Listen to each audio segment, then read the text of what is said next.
The EdQualis Course Library is a feature within the Course Builder that holds all uploaded materials for your course's lessons, almost like a cloud storage for your course.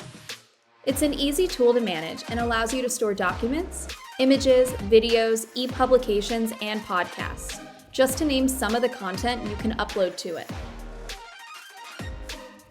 The Course Library also allows you to create assessments, worksheets, assignments, texts, discussions, and learning confirmations within it. For example, click into the Worksheets folder in your course library. Here, you'll see the Add Worksheet button on the left side of your screen.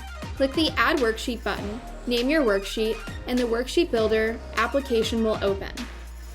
From there, you can customize your worksheet any way you want, from adding linked material, images, formatting, fonts, and more.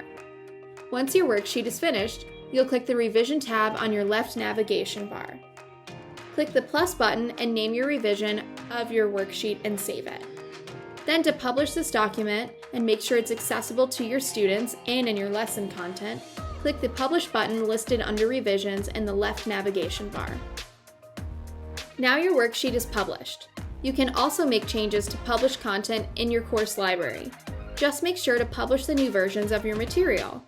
The Course Library is a tailored, accessible, and versatile feature within EdQualis, opening the possibilities for adaptable learning for all students and streamlining lesson building within a course.